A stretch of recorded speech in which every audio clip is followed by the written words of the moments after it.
چھوڑیں گے، بے نقاب کریں گے۔ پی ٹی آئی کی سیٹیں بھی چھین لی، پھر کہنے لگے کہ ہم تو زیادہ ووٹ والی جماعت ہو گئے ہیں، پھر پوری پی ڈی ایم آ گئی، پی ڈی ایم کے 173 ہو گئے، جماعت اسلامی اور پی ٹی آئی کے 193 ہو گئے۔ بات واضح ہو گئی، کوئی الیکشن ایسا نہیں ہونا تھا کہ لوگ آئیں اور پتہ نہیں کس کو ووٹ کاسٹ کریں۔ قانون کے مطابق جس کے نمبر پورے ہو گئے اس کا میئر بن گیا، بس ایک کاروائی پوری ہونی تھی، لیکن کاروائی ڈالنے والوں نے، قبضہ مافیا نے انسانوں کو غائب کر دیا، لاپتہ کر دیا۔ شرم نہیں آتی ان کو؟ اور الیکشن کمیشن کو مستقل ہم خط لکھتے رہے، الیکشن کمیشن نے کوئی جواب نہیں دیا۔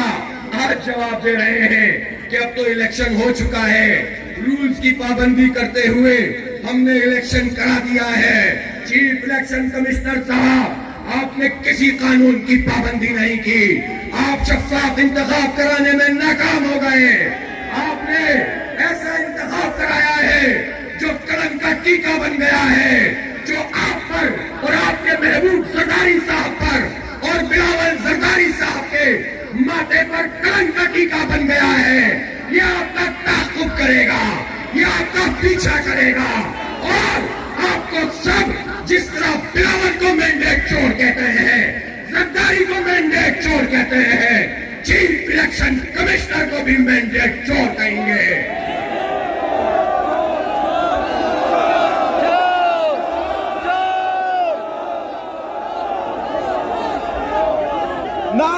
Election commission, election commission, election commission, election commission. اور اس کی قیادت سے کہنا چاہتا ہوں، تم کہتے ہو کہ ہم نے بہت خدمت کی ہے اور اس خدمت کے صلے میں کراچی کے لوگوں نے ہمیں مینڈیٹ دیا ہے۔ ہمیں بتاؤ، 3 لاکھ تمہارے، 9 لاکھ ہمارے، کیا مینڈیٹ تمہارے پاس ہے؟ کیسے میئر تمہارا بن گیا ہے؟ 193 ہمارے، 173 تمہارے، کیسے تمہارا میئر بن گیا ہے؟ اس کا تم مینڈیٹ کہتے ہو؟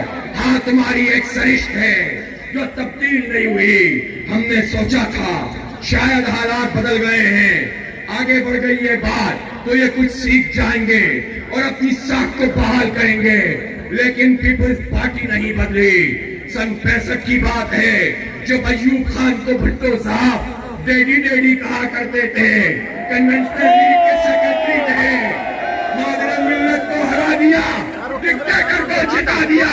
یہ آپ کی تاریخ ہے، آپ کی تاریخ یہ ہے۔ 70 کے انتخاب ہوئے، مشرقی پاکستان اور مغربی پاکستان ایک تھا۔ پیپلز پارٹی والوں، کیسے تم جمہوریت پسند ہو؟ تم نے پورے مشرقی پاکستان میں ایک کینڈیڈیٹ بھی کھڑا نہیں کیا، تم پہلے ہی اس کو الگ کر چکے تھے، اور پھر تم نے مینڈیٹ تسلیم نہیں کیا، ملک توڑ دیا، یحییٰ خان کے ساتھ مل کر توڑ دیا، اور بعد میں مجیب نے بھی مفتی بانی کا سہارا لیا۔ یہ تینوں اہم ترین کردار تھے ملک توڑنے والوں میں، لیکن اس میں تم جمہوریت کو آگے بڑھا سکتے تھے۔ تم کہہ سکتے تھے کہ وہ تو ڈکٹیٹر ہے یحییٰ، میں تو قائد عوام ہوں، اور کہتے مینڈیٹ تسلیم کرتا ہوں، لیکن تم نے کہا جو ڈھاکہ جائے گا اس کی ٹانگیں توڑ دوں گا۔ تم نے ملک توڑ دیا اور مینڈیٹ تسلیم نہیں کیا۔ 1973 میں تم نے عطا اللہ مینگل کا مینڈیٹ تسلیم نہیں کیا، 77 میں پوری قوم کا مینڈیٹ تسلیم نہیں کیا۔ تحریک چلی، ماشاءاللہ لگ گیا۔ وہ کہتے ہیں کہ زرداری کامیاب سیاستدان ہے، چوری کو کامیاب سیاست کہتے ہو، ڈاکوں کو کامیاب سیاست کہتے ہو، قتل، جمہوریت کا قتل کرنے والوں کو کامیاب سیاستدان کہتے ہو۔ یہ کامیاب سیاستدان نہیں ہے، یہ جمہوریت کے قاتل ہیں، یہ جمہوریت میں شب خون مارنے والے ہیں۔ لیکن اب تم نے غلط فیصلہ کیا ہے۔ بلاول بھٹو کا جو ٹیک آف ہو رہا تھا کہ انہیں تو پورے پاکستان میں لے کر چلنا ہے، پروجیکٹ بلاول چلنا تھا، لیکن سعید غنی جیسے لوگوں نے اور مرتضی صاحب جیسے لوگوں نے جو پروجیکٹ بلاول کا جہاز ہے اس کو تو ٹیک آف کرتے ہی کرش کر دیا ہے۔